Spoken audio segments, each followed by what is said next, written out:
In this episode, I'm joined by Justin Robinson from the Wellbeing Distillery to explore how schools can effectively embed wellbeing through a whole school wellbeing operating system and respond to the evolving wellbeing needs in education today. Stay tuned. Welcome to the Well-Led Schools podcast. I'm your host, Adrienne Hornby, school wellbeing consultant, strategist, and former school leader. Together with experts and real school leaders from across the world, we deliver insights and conversations that dive into what it truly takes to support staff wellbeing, strengthen school culture, and lead well with staff wellbeing in mind. Today, I'm absolutely delighted to be joined by Justin Robinson, co-founder of the Wellbeing Distillery, an organisation supporting hundreds of schools across Australia and internationally to embed evidence-informed wellbeing into education in a way that's practical, sustainable, and truly transformational. Justin was formerly the founding director of the Institute of Positive Education at Geelong Grammar School and is also the co-author of My Manifesto, a powerful resource supporting individuals and communities to thrive. He's recognised not only for his deep expertise in wellbeing and positive education, but also for his warmth, his ability to truly listen, and practical wisdom that he brings to the work of helping schools flourish. Justin is also an honorary fellow at the University of Melbourne and a leading voice in the global positive education movement. Today, we're going to explore Justin's concept of wellbeing as an operating system in schools, not just a collection of programs, and unpack what this means for leaders, educators, students, and families, as well as the key trends shaping wellbeing in schools into 2026 and beyond. I can't wait for you to hear this episode.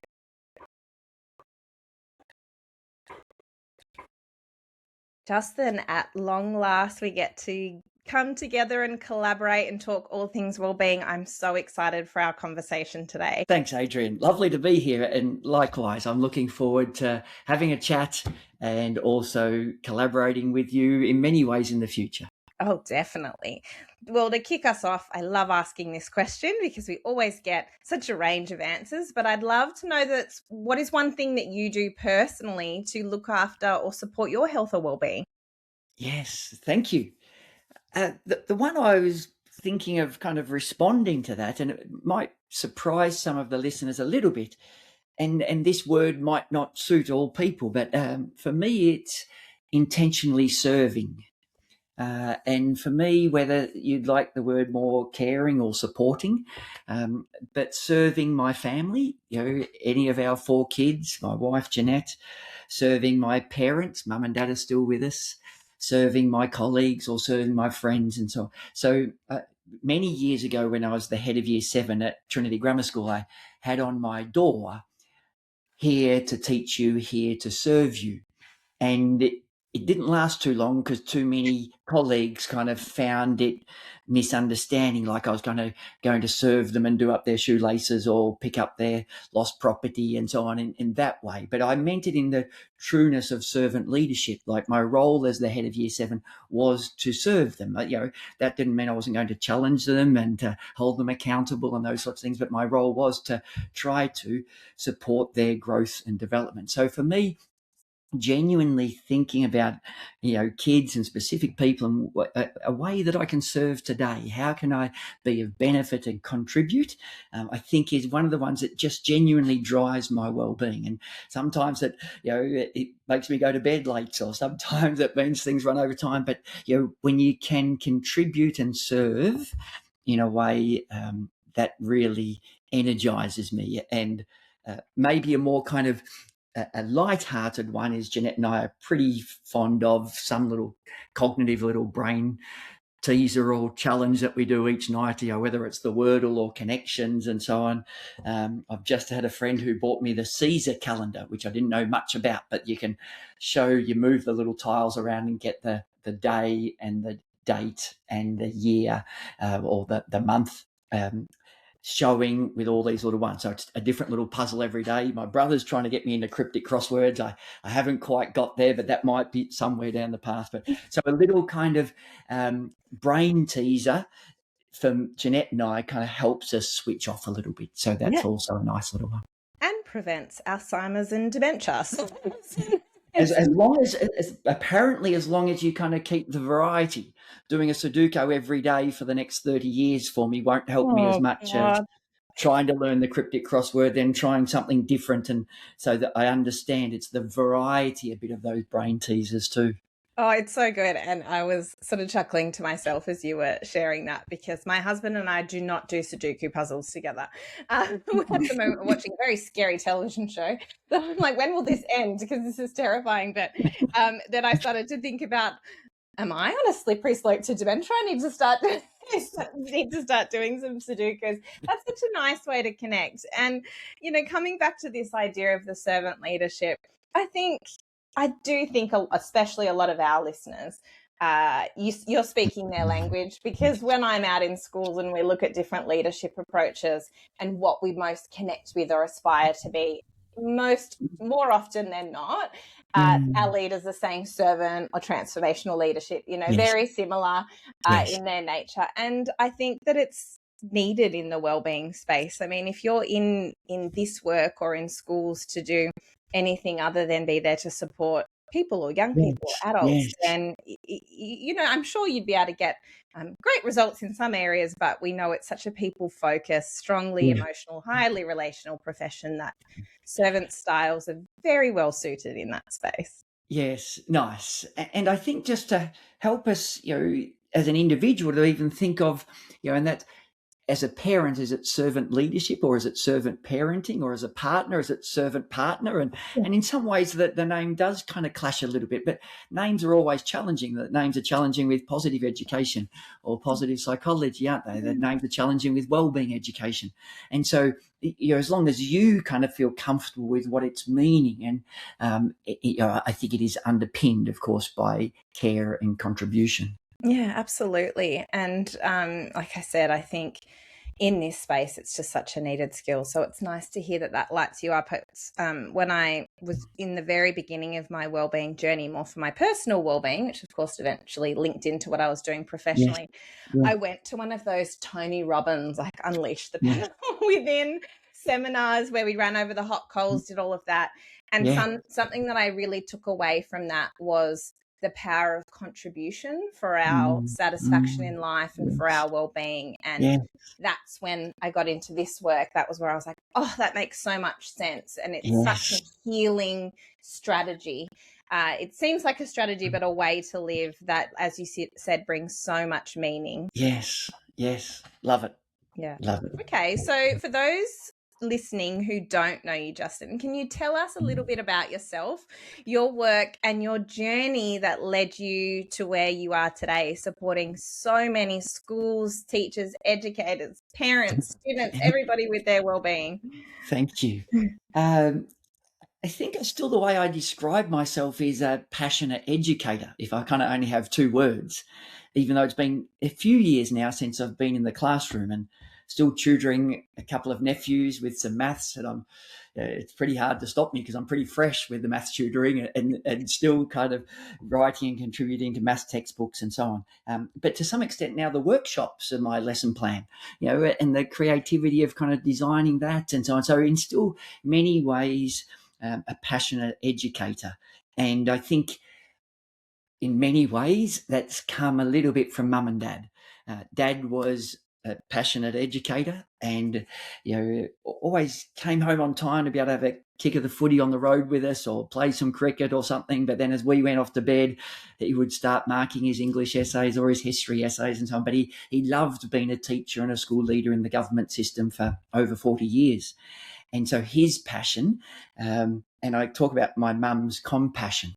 Mum has lived all my life with OCD, and has an obsessive and compulsive fear of germs, and that leads her to a whole lot of rituals and washing her hands for hours and hours on end, kind of each day.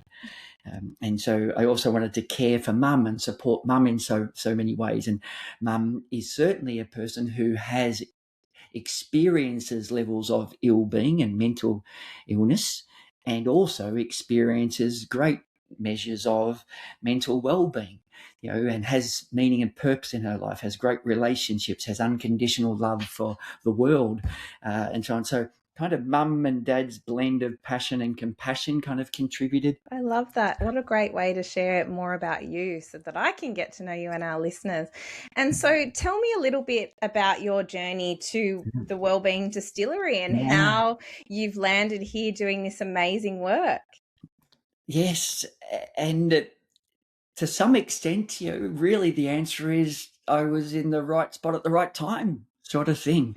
Ironically, exactly 20 years ago on my birthday, it was a Sunday, Professor Martin Seligman came to Geelong Grammar for the very first time in 2006. And it was just a visit, just a pop-in. And so there's no thought of positive psychology, positive education, or the training, the whole partnership. But there was a little notice up in our staff room saying this Professor Martin Seligman from the University of Pennsylvania is coming to the campus, and there'll be just an opportunity, 1:00 on Sunday in our Cook Theatre, to come and have a listen to him for an hour. Oh my And God. so around about lunchtime on this Sunday, I said to Jeanette, I said, I'm just going to go over to the Cook Theatre and listen to this guest speaker who's coming. She goes, it's your birthday. What are you doing? And I said, Good present. exactly. And so there was maybe 70 or 80 staff members and members of the community, and we had to listen to Martin Seligman. And to some extent that became the start of Geelong Grammar School's journey, and then became the start of my kind of more formal journey in positive education, wellbeing education. So when I look back and kind of think about how I was in that place, a lot of my kind of drive for this work was partly through being involved in a very active youth group from 15 through to 25 sort of thing, and on a committee as a young kind of 16, 17-year-old, then the president of the youth group, and then an adult leader for, you could kind of be at the youth group from 15 to 21 and so on. It's where I met Jeanette, and a lot of my good long-term mates and friends are all from this youth group. It was a beautiful, beautiful place to be a part of. And you suddenly had opportunities like we try to give students today when we say, we don't just want your voice, we want your head, heart and hands, and we want your ideas, and we want to understand. And so suddenly, I was a 19 or 20-year-old and kind of organising youth group camps over weekends for 100 people, and kind of getting experience with adults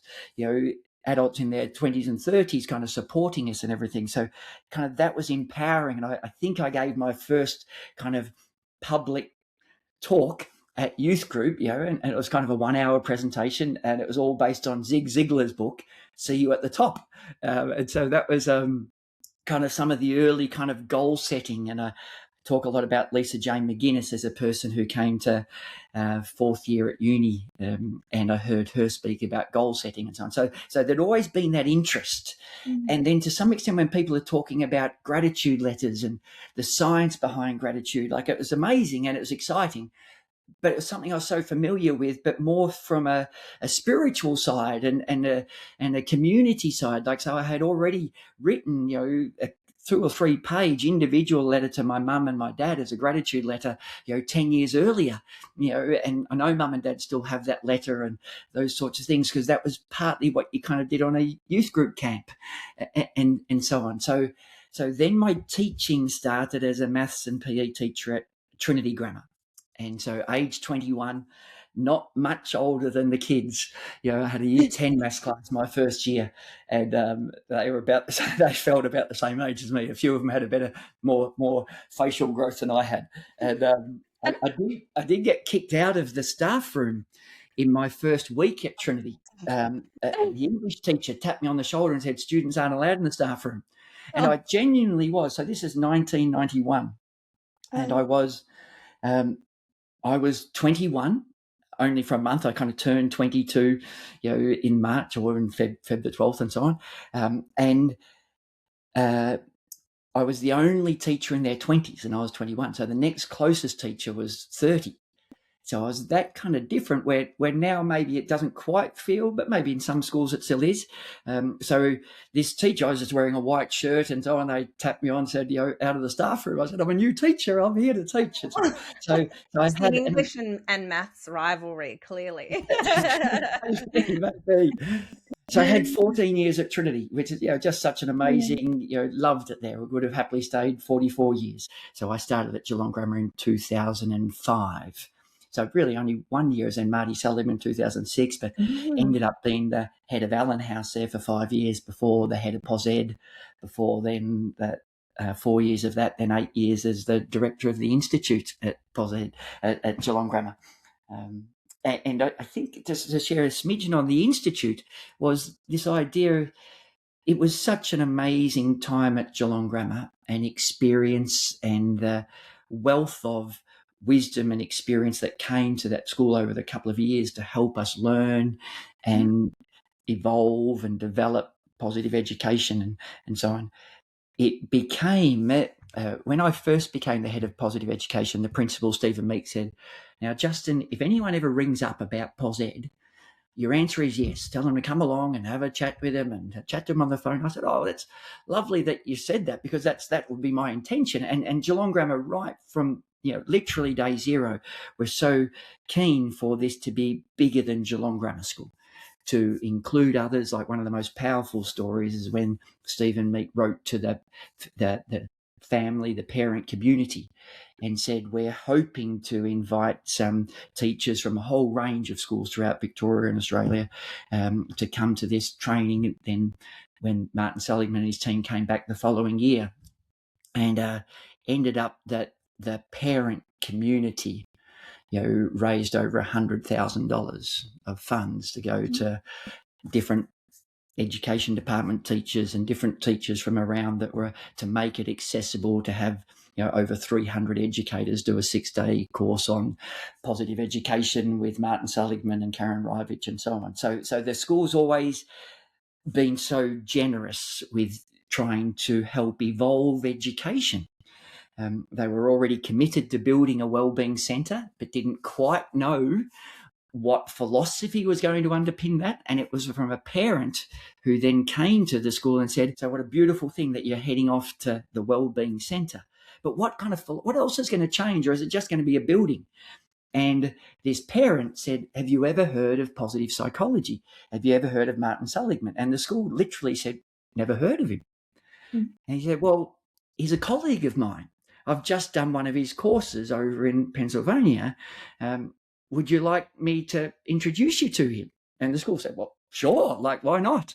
And so that literally it fell on the school. The school has been proactive in developing kind of new facilities and connecting the mind and the body for the well-being, but hadn't made this jump of actually a science of well-being and learning about the science of whether resilience and relationships and social and emotional learning. And then we endeavoured to try to, for the benefit of the field, to unite and grow and connect the field, to engage many local, Australian, national, international experts to help us still continue to understand, is there genuine well-being skills and knowledge that you can teach young people, that you can help a community to thrive and to flourish.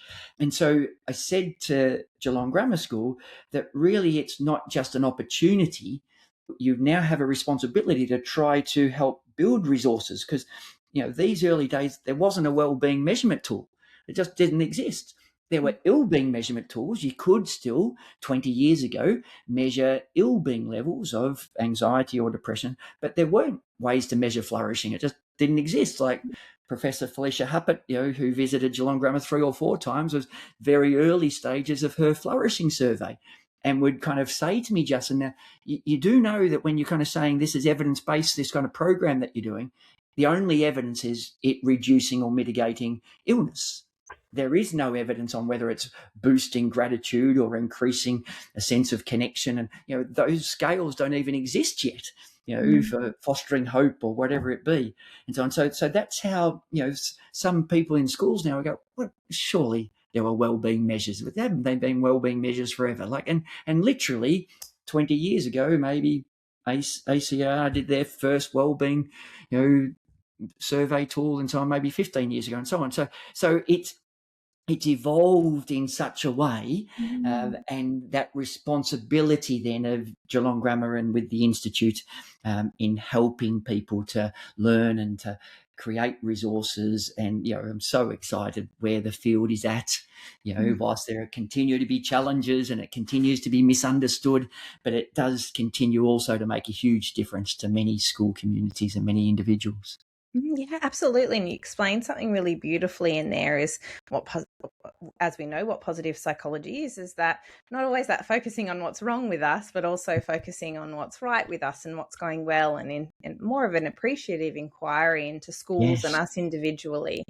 And yes, that might be in many instances harder to measure, but it's something that we need to endeavour to be able to explore and do and reflect on and celebrate, because as we know, focusing on those positive aspects or our strengths or our achievements is certainly more defining for our well-being than simply just going, oh, well, I guess I'm not feeling terrible anymore and now I'm just feeling okay. I always say in schools, my goal for you is never just to feel okay to come into work safe. It's about loving being here and thriving and flourishing and the impact that can have on everybody. So you explained that so beautifully. No, thank you.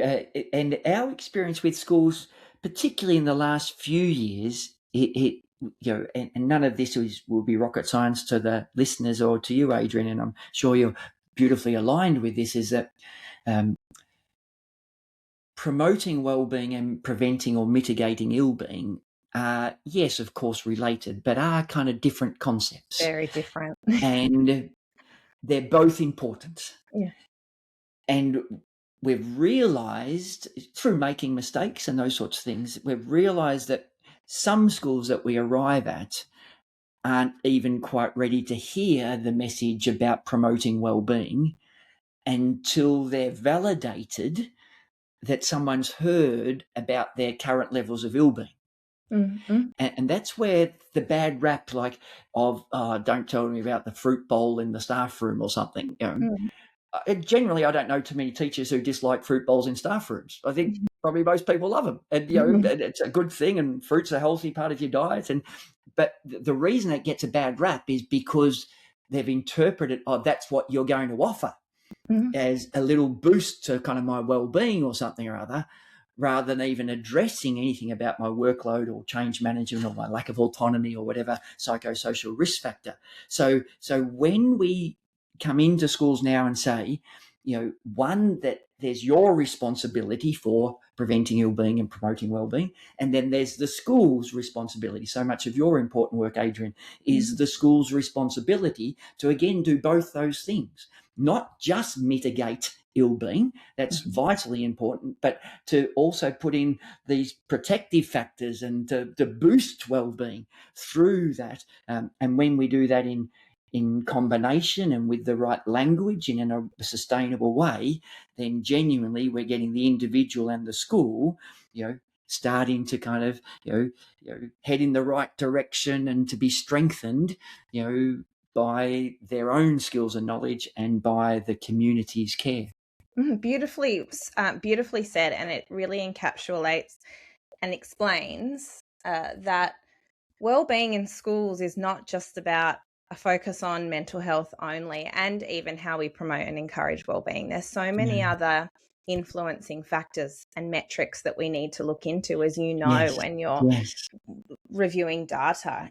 Say to schools, it's our levels of satisfaction, it's morale, it's culture, it's relationships, it's communication, it's workload management, it's leadership, it's engagement. And it's only when you really have a really good understanding in those spaces, and then, of course, as you said, those risks, that you can begin to tackle those. But then you can only get so far by addressing risks. You then, as we know, have to put in place those positive interventions to support thriving. But I think the mistake, and I don't know whether you want to comment on this now, is that over the last couple of years, I've seen how many strategies for improving workplace wellbeing or engagement. Let's say things like goal setting and feedback and coaching and mentoring have dropped away because some schools might have been understaffed, or we've been focusing on more of the compliance or operational side of it.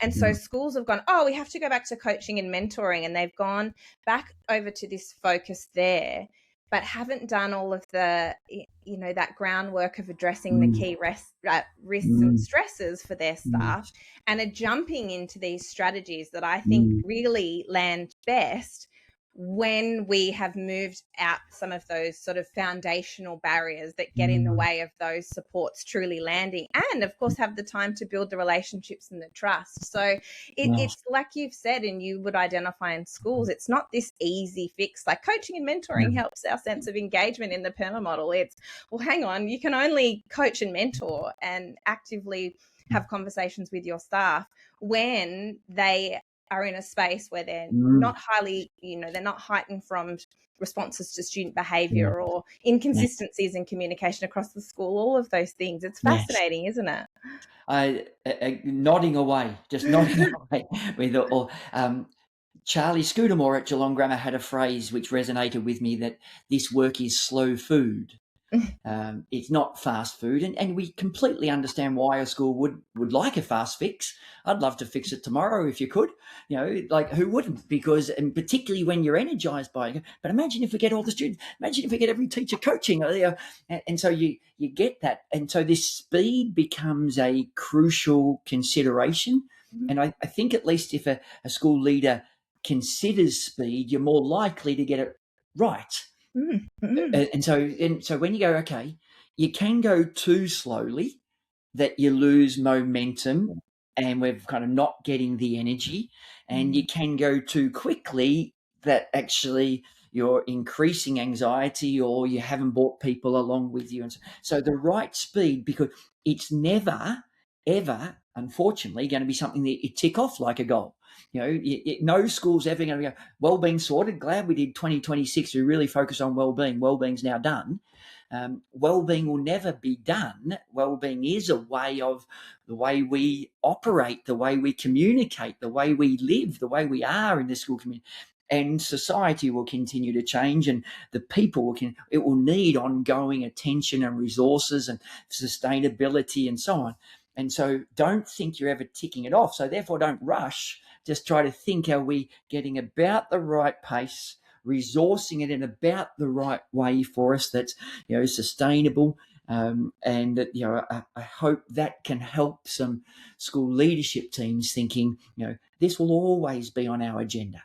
And that's a great thing. That's not well-being again. That's, wow, and look at the growth. Look at our next exciting kind of next development, next phase, as we've gone from the pilot of a few staff members being coached, or we've put this in place, and we've put the piloting of the coaching for some of the staff members 6 months away, and we're working towards that. And that's that view of seeing wellbeing initiatives or wellbeing as a program or an add-on, as opposed to really weaving it into what we do. And I know through the Wellbeing Distillery, that's the very focused work that you do there. So could you tell the audience a little bit about the Wellbeing Distillery, what it is, as well as how you support schools in terms of supporting them to embed an operation system rather than just a collection of programs, and what problems or scenarios that you're seeing in schools that made this approach really necessary for you?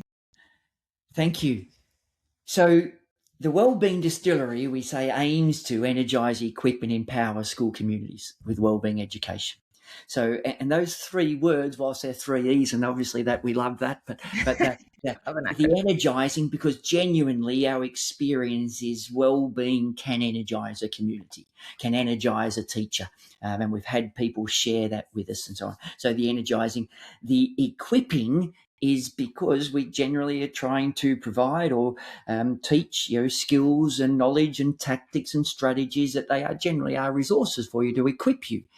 Just like the goal is to equip young people for life, not to we don't try to smooth the road for the child, but we try to prepare the child for the road and so on. So we want to equip them, because we do know teaching is challenging. We do know living in community is complex. We do know that, life will have ups and downs and lumps and bumps.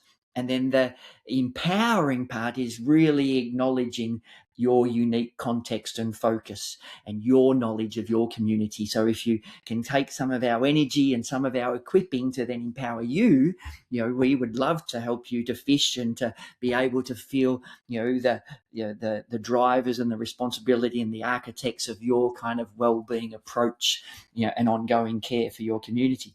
So they're kind of how we say it. And then we've got a range of, over the last 4 years, have been developing a range of offerings.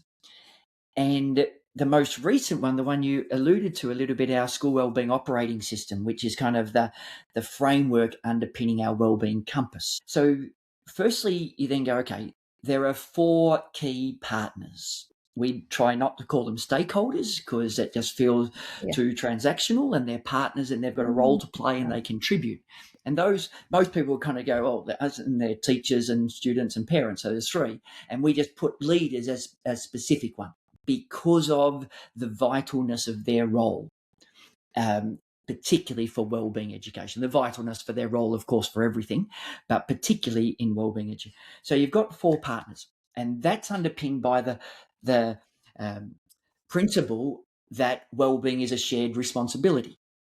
And even when a student understands it, so I've got some responsibility for my teacher's wellbeing, and you do, the way you treat them and the way that you kind of communicate with them, and parents share some of that, and the leaders share some of the responsibility for the students' wellbeing and ensuring their safety. And so actually wellbeing is a shared responsibility. And I think in no way we want to disempower people, but sometimes can be an unintended consequence where a teacher's going, well, how come you're not looking after my well-being? And wait a second, we're sharing the responsibility. We're not owning the responsibility. To some extent, you keep a whole heap of that ownership, but we'll certainly share it with you. You make a really great point there. That's that shift in mindset around the shared or the joint responsibility. Yes. There is that, I think, like you said, sometimes that can put certain staff, whether it's leaders or staff, off a little bit, but I like to see it as something really empowering rather than it's all up to my school to do all of the things for me. And staff might think that sometimes, and I understand how we get to that point. I also want to mention that. But I think that it's really empowering to see it as a shared responsibility because we have more autonomy and control into our own existence or our day-to-day or our interactions or how the school looks, sounds and feels. So I really wish that people would frame that a little bit differently, don't you? Yes, to lean into that as, like, 1, it's not an amazing insight, but 2, it's a powerful insight.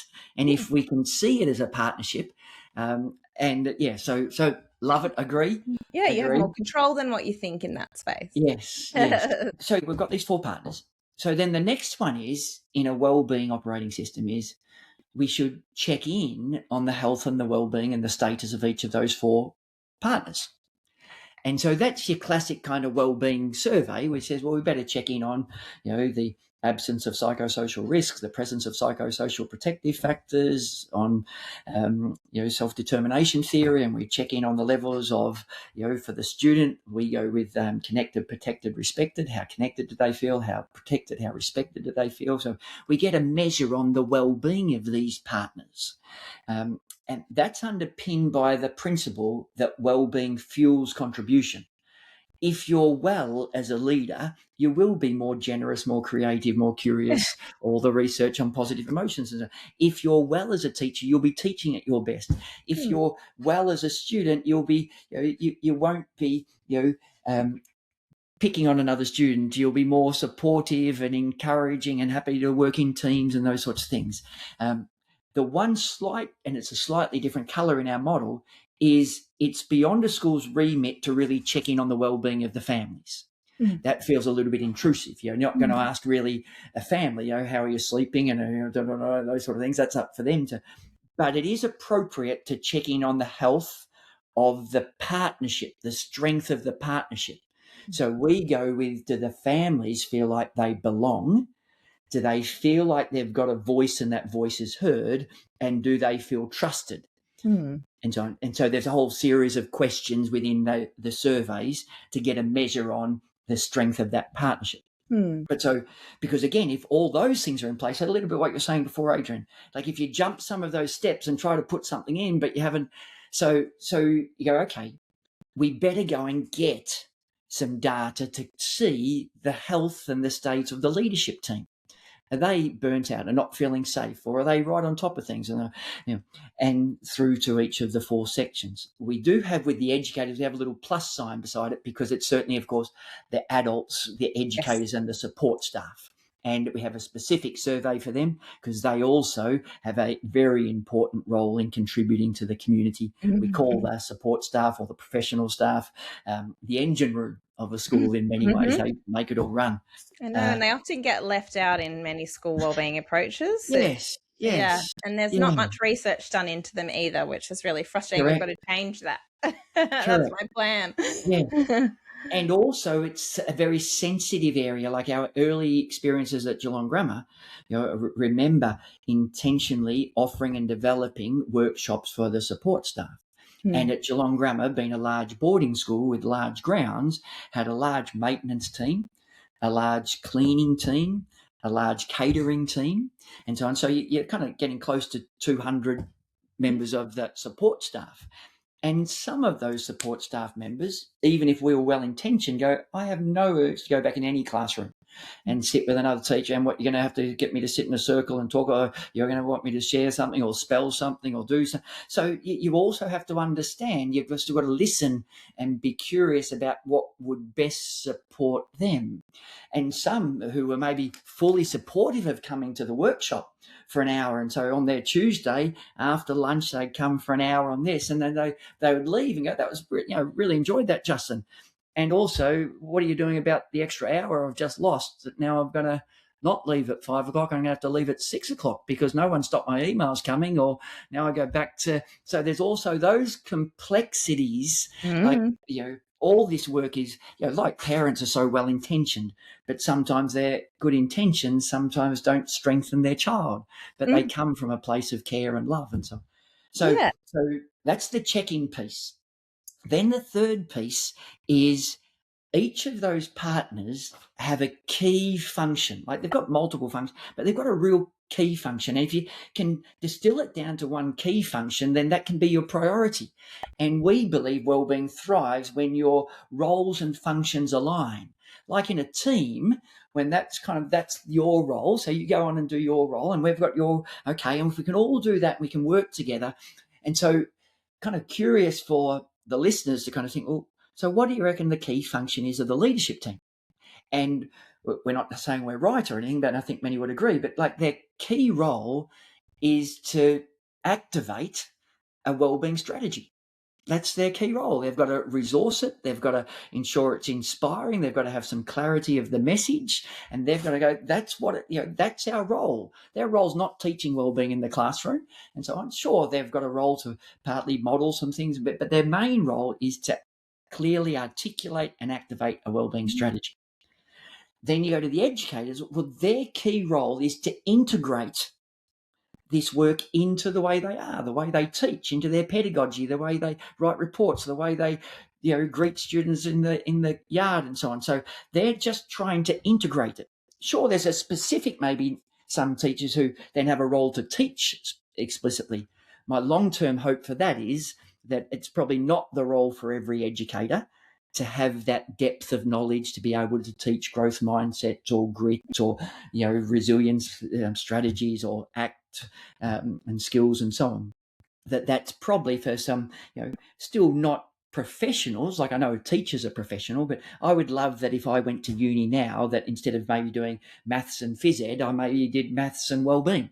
And therefore half my degree was on that, and I wrote essays on it. I saw the latest science, and then I applied for a job with a school that needed a maths teacher and also had a wellbeing job or something. And therefore I taught wellbeing a bit more, not just once a week or once a fortnight. And therefore, no matter how long I spent on it, and because the maths curriculum is been built up over 100 years. The wellbeing curriculums now maybe getting close to 10 years. I know, and it always takes, what do they say, 20 years before something's released before it actually makes its way into practice. Yeah. So I think the main role for 99% of teachers is just to integrate it. Go, that makes sense. I'm now spotting strengths, and I've changed my language a little bit in the classroom. Or the way the first 10 minutes happen, I intentionally do this to promote positive emotions, or to. So that's their main role. Then the main role for the students is simply be a student and learn some wellbeing skills and knowledge. We're actually genuinely interested in you learning these skills and knowledge. We're not just going, it's a nice to have. These are, and particularly maybe now with AI, even more and more important, that the skills for you to pick up through, as you go to school, are these skills that will genuinely help you and your well-being, and then allow you to help others and support and care for and contribute.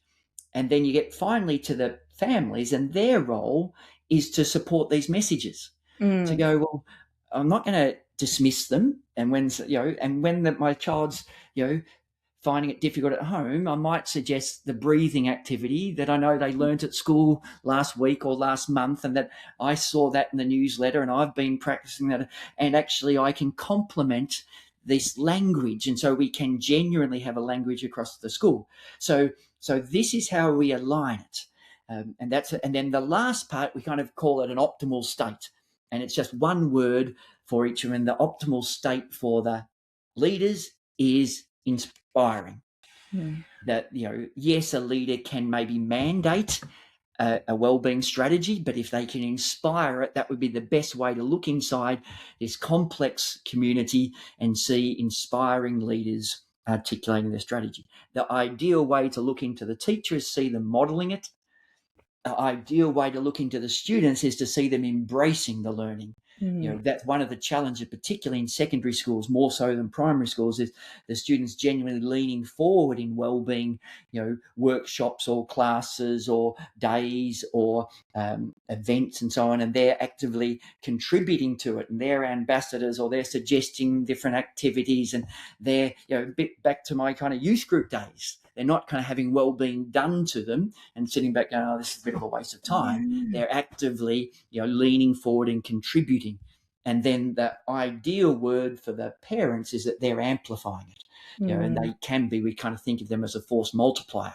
They can kind of disrupt the whole operating system by, dismissing it or not giving it credibility, or they can genuinely amp it up and strengthen it as the student then hears the message from the teachers and hears it from their parents and so on. Oh, that's such a brilliant way to explain just how comprehensive and in-depth an approach needs to be. As you've put out a full-on operating system. We talk about it in terms of, from doing wellbeing right through to truly embedding it. They're very different strategies. I have 3 different phases there. And it's true, anybody can adopt a program or bring somebody in like yourself or me to present, whatever it might be. But actually then taking that work, implementing it, and then moving through to truly embedding it, keeping it alive, championing it over time requires different roles and strategies from everybody. And the way when I saw you present this last year, that you explained that, and we'll see this graphic up online of what it truly takes, I think is a real aha, I hope, for many schools to go, we want to do more than just pay lip service to wellbeing. We want to make this part of who we are and what we do, weave it into the fabric of the school's culture, and something that we don't just adopt for a couple of years because it's the trending thing. It's about, this becomes inherently part of who we are as a community. And I think, Adrian, like all complex systems require operating systems, so they mesh together and operate and so on. And then the fascinating of our surveys are the transmission points, because you've got the sender, like the leaders are trying to send this inspiring strategy down to the educators, and they're the ones receiving it. And then you've got the educators trying to integrate these wellbeing practices and provide a safe classroom. They're trying to send that to the teachers, the students, and then the students are receiving that. And so within all the surveys, there are overlapped items where we get the sender's intention and their action compared to then the receiver's perception and their lived experience. So the teachers go, yes, I create and work hard towards creating a safe and supportive environment for my students. And then what if the students even agreed with that even more? That would make the teacher feel amazing, and that signal got strengthened through the system. Or what if the students weren't quite seeing that? And so if we've got actually a little transmission kind of gap, then where's the conversation come there? Yeah. So I imagine it like two plugs coming together and lighting up, and that's that shared responsibility love it. going Love boom. it. And then that's where it ignites. Nice. And then that's where things take flight. That when you were just explaining that, that's what I saw. That's I the was like, transmission. boom. Yeah. Yeah. I love that. So on that point then, what are some of the mistakes that schools might often make? And we all have the best of intentions. I just want to say that. I think when we start talking about mistakes or challenges, I hope schools and listeners don't take that personally, because I probably, like you, Justin, are from the belief that every single person in a school, whatever role they are playing or whatever partner they are, is doing the very best that they can with what they've got for their full capabilities. But I'm interested to know what maybe some of those mistakes might be in translating, one wellbeing approach across all four partners. So how can we avoid this and leverage them for maximum impact and transformation? And I guess what I want to really nut into here is how workplace wellbeing is so different from our students' wellbeing, let's say their personal wellbeing or family wellbeing. So, what are some of those mistakes when we just try and roll one thing out and lump it all together that I guess you're overcoming in your approach? So firstly, Adrian, just coming back to the mistake word, and I love also in our HAT Wellbeing program, we have mistake where it's spelled, as a mistake. Yes. And it's a student with a learning big, a big pencil turned upside down with the eraser on the bottom. It's the full length, the same size as the person rubbing out the word mistake as they're rubbing it out that was their mistake, to have a kind of second go at it. This work is creative, it is innovative in many ways, and therefore, like when we ask our students to be creative, you must, a result of that at times will be making mistakes. You can't expect every creative, innovative idea was going to work. Otherwise, that doesn't make sense, and so on. So we must be okay. And that's partly then generally why you often pilot things or trial things, because of the awareness of unintended consequences. I think naively, my early years in this space was, well, it can't do any harm. And I now fully understand that you can. That I can turn a student off mindfulness, maybe for life, who may have really embraced mindfulness in their 20s when it was going to be particularly helpful for them, and so on. So this work, of course, as you said, well-intentioned, and with beautiful concepts, it can still lead to harm. So our first work, of course, is at first do no harm. So then I think what we're seeing challenging for schools, and hence where the operating system and then the survey suite, the Wellbeing Compass, came from, was there's just too much to do. And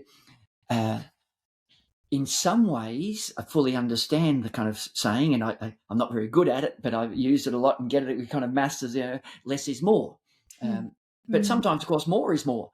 And I think it's actually neither of those things.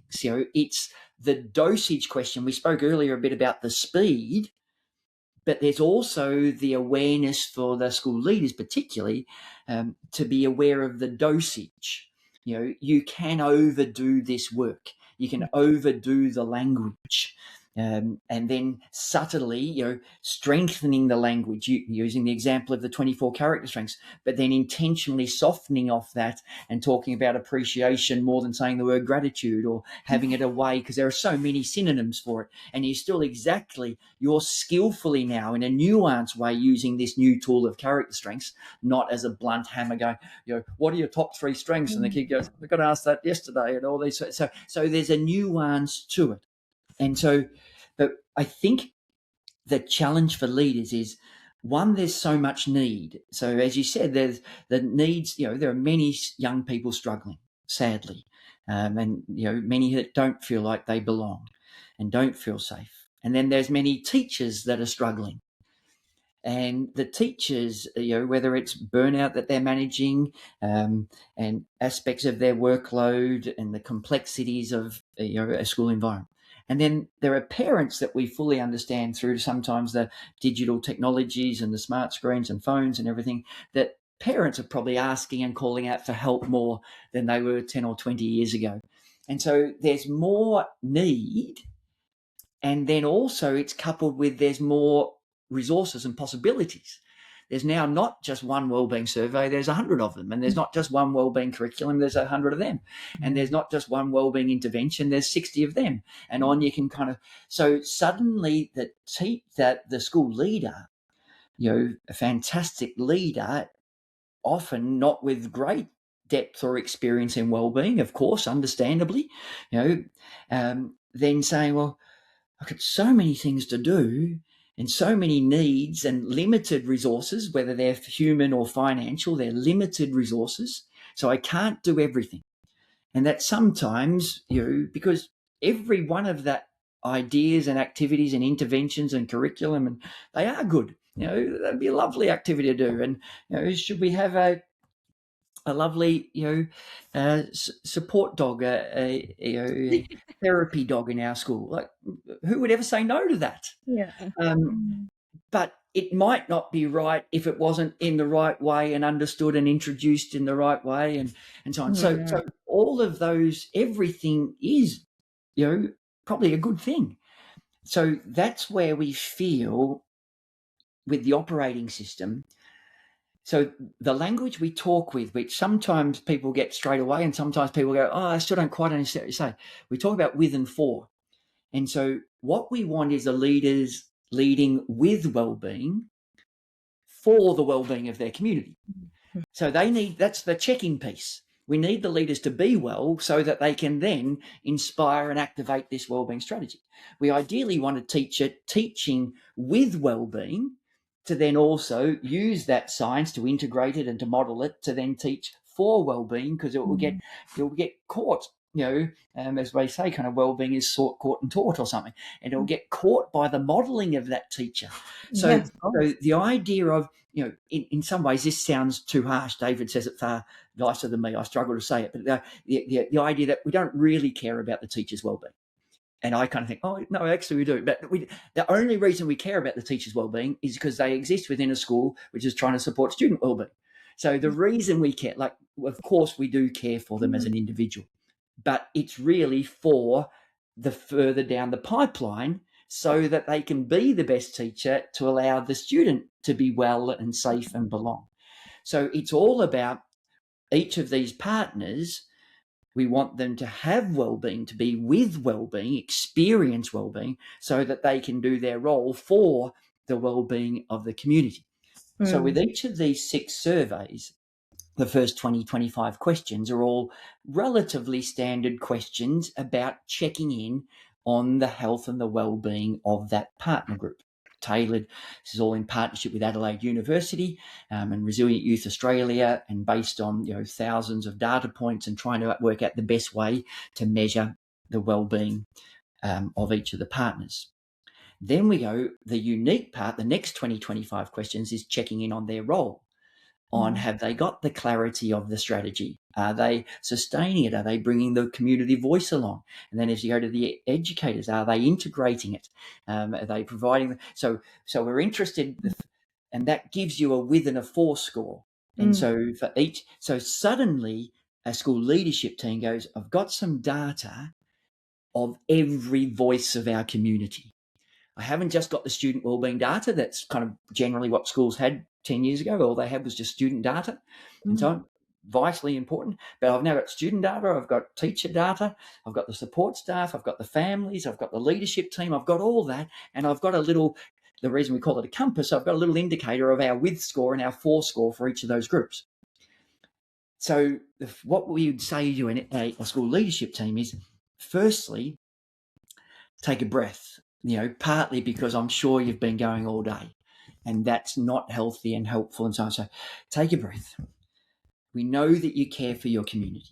Let's now get some data for you comprehensively on the current position. Let's locate your school and each of your partners with your with and for school and tell you that's where it's at.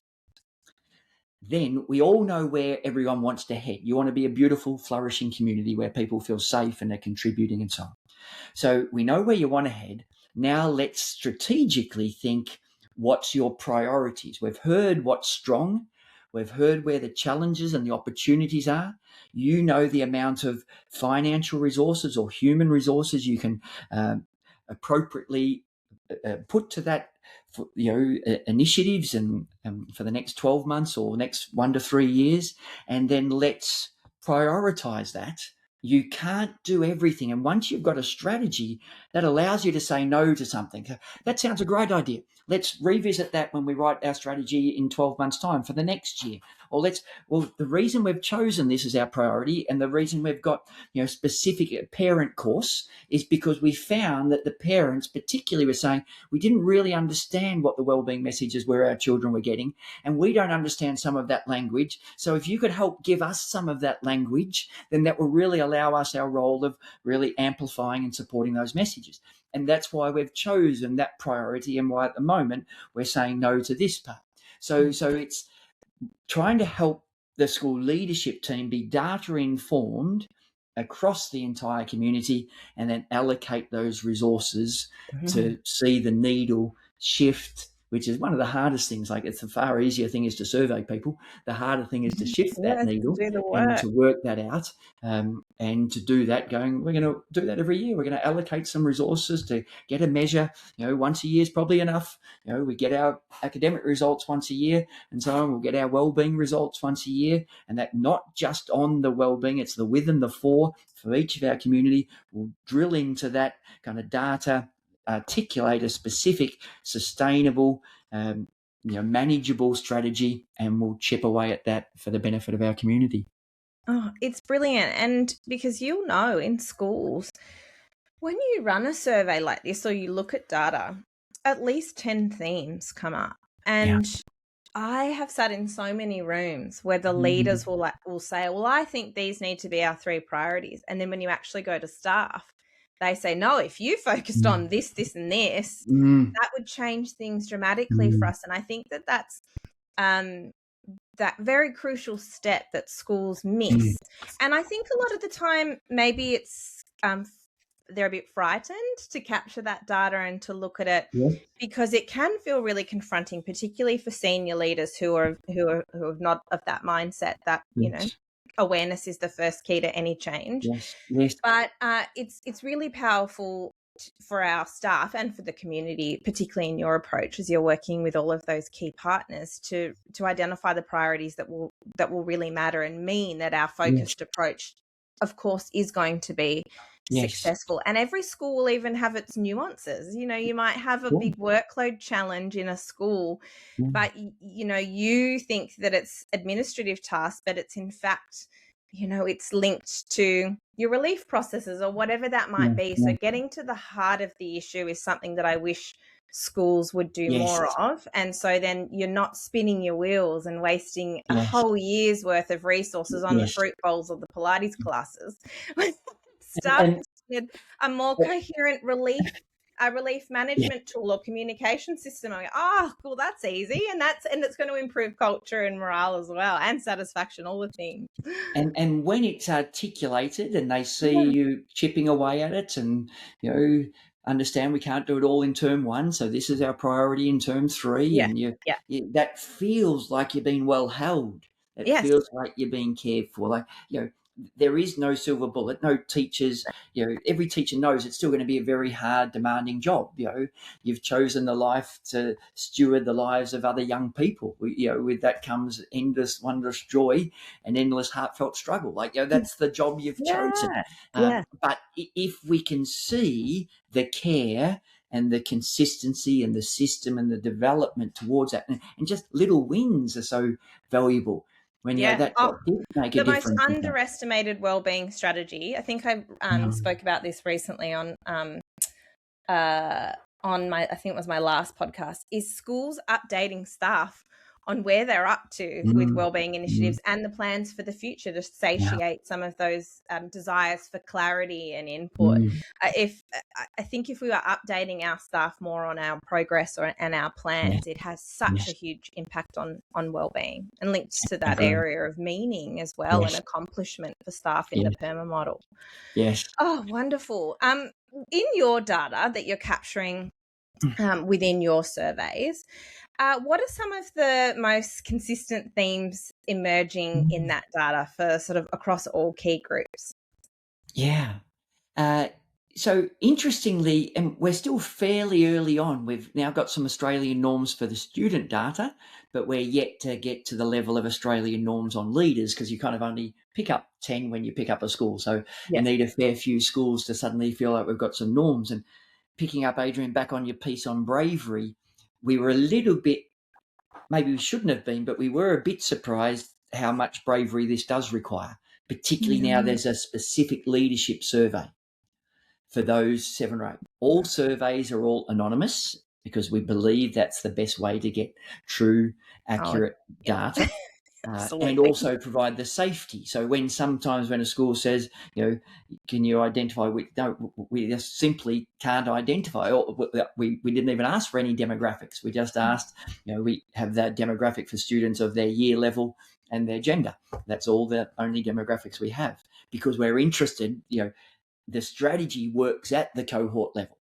The individual one works in the counsellor's room or in the Mhm. psychologist's room and an individual case management plan and so on.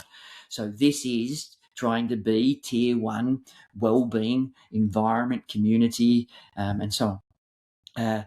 So so the bravery when suddenly a leader's going to one complete it themselves, but have their team of 5 or 6 or 7 or 8 complete it. Questions regarding, workload, regarding safety and vulnerability, regarding whether people they feel have got their back, whether they love coming to work each day. These sort of questions they're getting, but also when you can lean into that bravery. Exactly, I loved your phrase. I think you said what self-awareness is the first step of change and so on. Yeah, it's a guiding principle of well-led schools, and I believe it, although I find it really hard myself.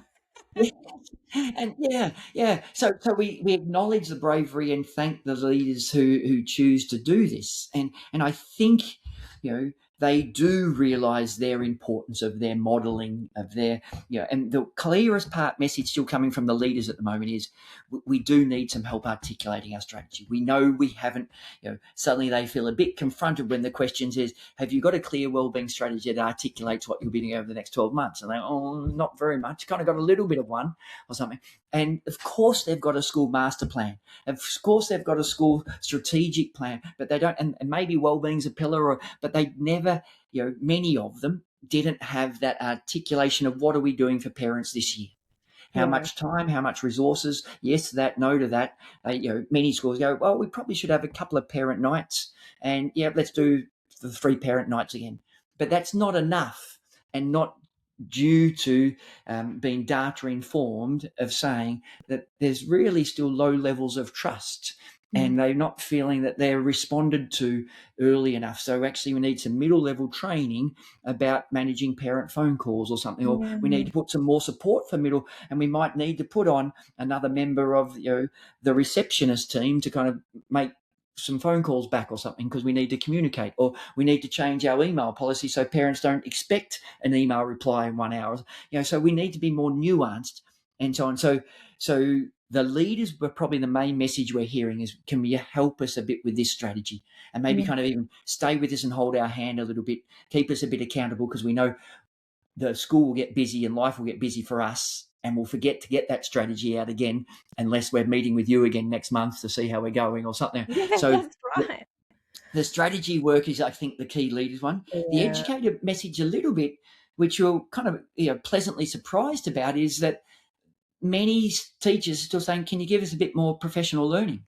Can you help us work out how the latest wellbeing science shifts our pedagogy and in changes that and supports whether it's regulation or whether it's engagement levels and so on? Can we use some of that wellbeing science to actually, because I'd love to keep learning and keep improving my craft.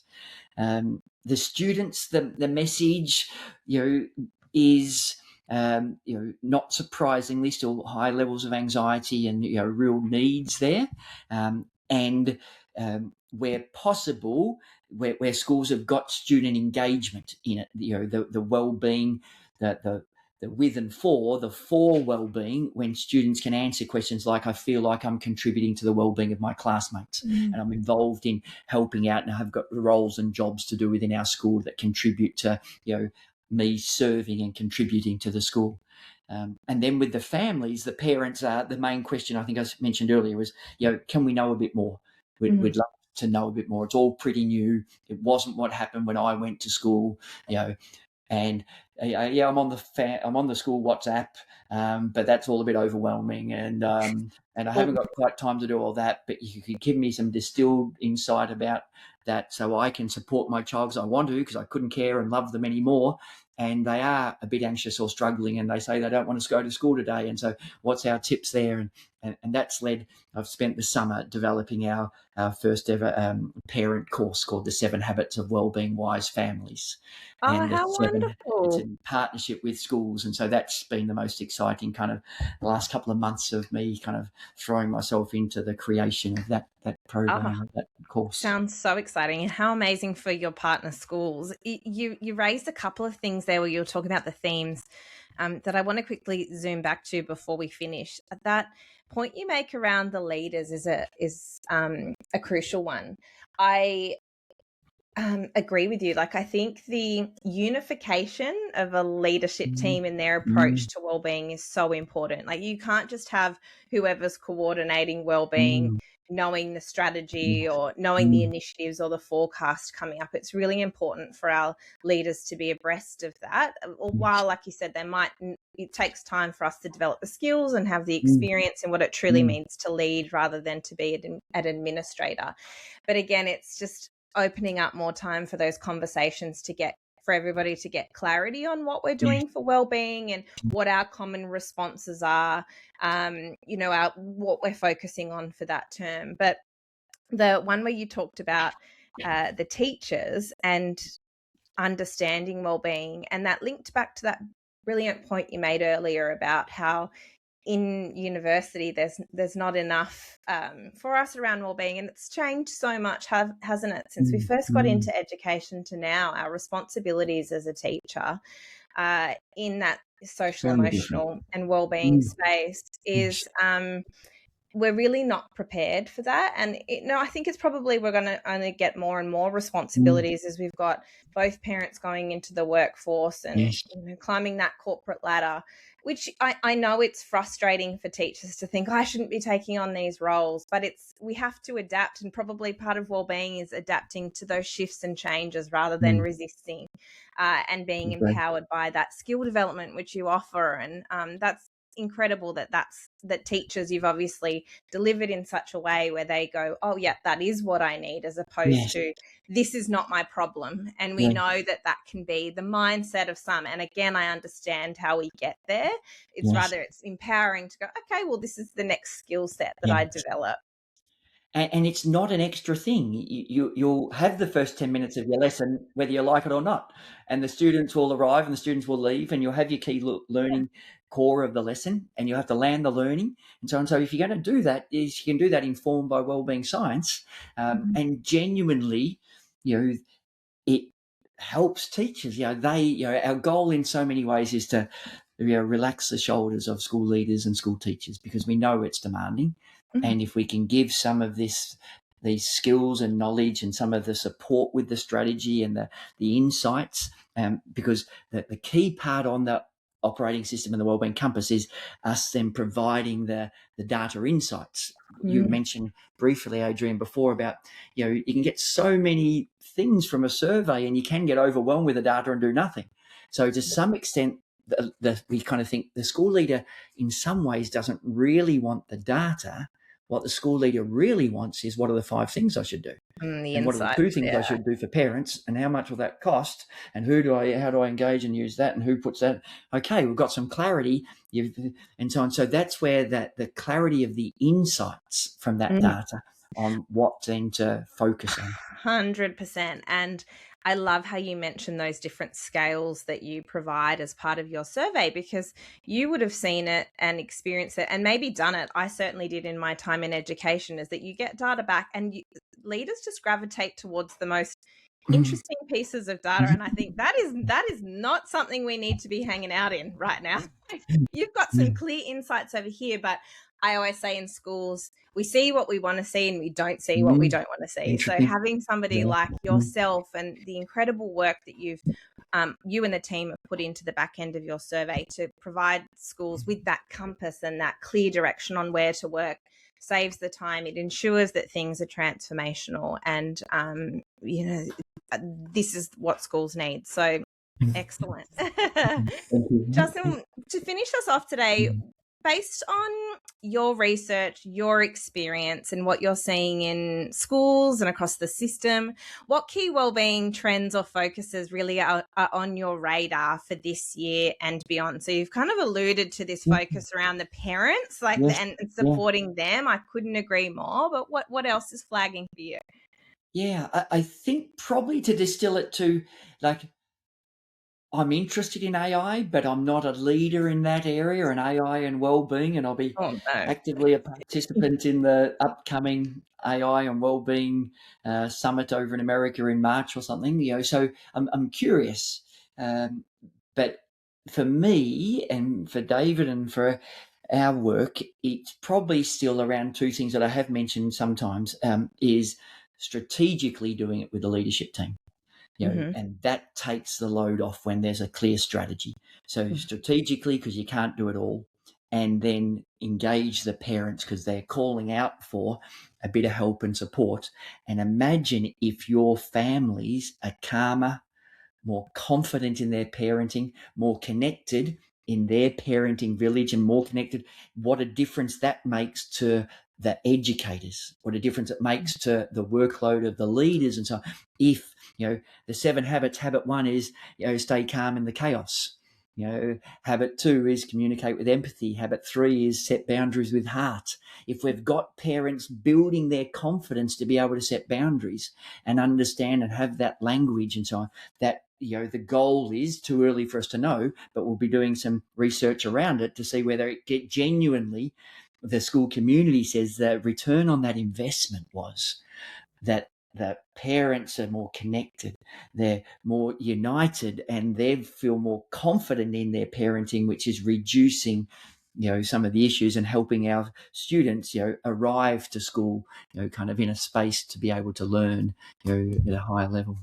Perfect. It's that amalgamation of all of those key groups. Yeah. Justin, we see numerous quotes circulating on social media that showcase, I do that every time, that showcase thought-provoking and inspiring insights from leaders throughout the world and throughout history. If a quote from you was circulating, what would it say? I kind of actually now do have 1 or 2 slides where I put a quote by me, and it feels a little bit arrogant or something. My favourite quote on the fridge, which is not from me, that I love, just I want to put it out there because it's been so helpful for me, was given to me by a colleague, Carolyn Danker, many, many years ago. And it says, peace. It does not mean to be in a place where there is no noise, trouble or hard work. It means to be in the midst of those things and still feel calm in your heart. So that's one from an unknown person, but the idea that peace is not something to chase. Peace happens in amongst a busy life with trouble, with our 4 kids, with our work and so on. There is plenty of noise, trouble and hard work in my life.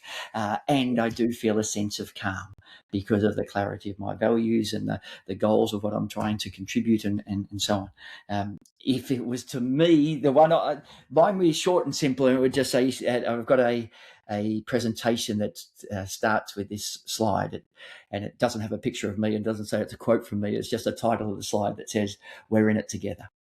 And that's it, we're in it together, and whose we is, what does we mean, the parents and the family, and the students and the teachers, and we're in it together, whether you like it or not.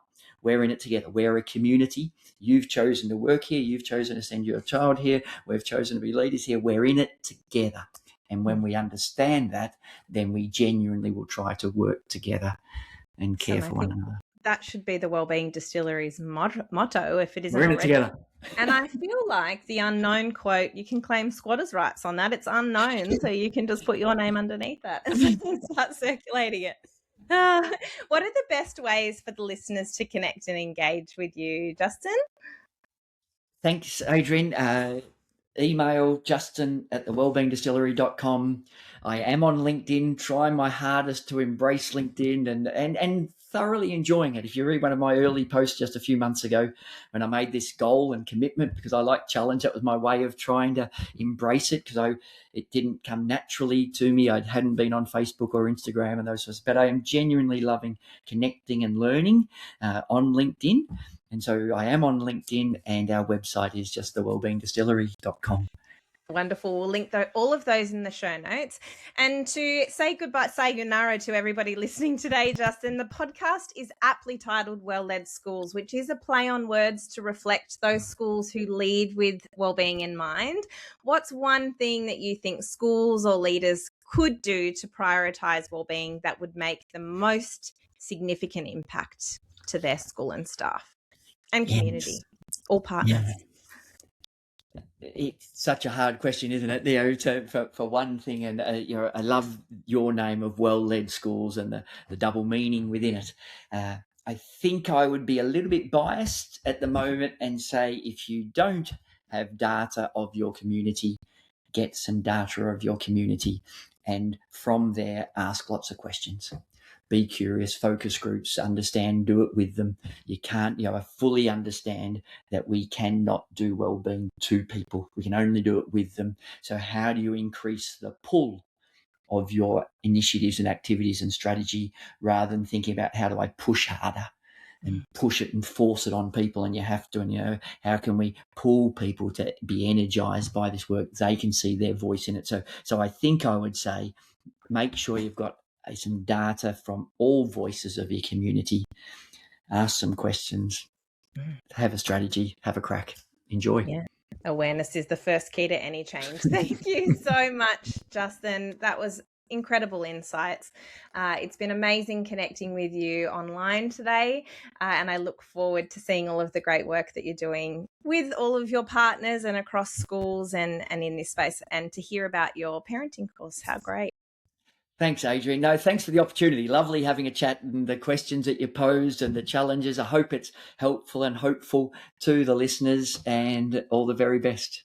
Thank you so much for joining us today. You'll find the show notes for this episode, including the links to connect with Justin and learn more about the Wellbeing Distillery, wherever you're listening to this podcast. And if you'd like support to move beyond surface level wellbeing initiatives and embed a culture that protects and strengthens wellbeing over time, and of course weaves together all of these key influencing areas, you can explore the Well-Led Schools Partnership Program. It's a 12-month professional learning program that helps schools build a strategic wellbeing focused framework to strengthen culture, create sustainable, lasting change, so staff can thrive personally and professionally in their work. Learn more at adrianhornby.com.au/school-partnerships. Thank you so much for listening to the Well-Led Schools podcast. Don't forget to subscribe and leave a 5-star review if you like this episode. I look forward to connecting with you at adrianhornby.com.au. Here you can get in contact with me, learn more about my approach to supporting staff wellbeing in schools, and get all the information you need about how to work with me. I'm Adrienne Hornby. Thanks for your time, and stay well.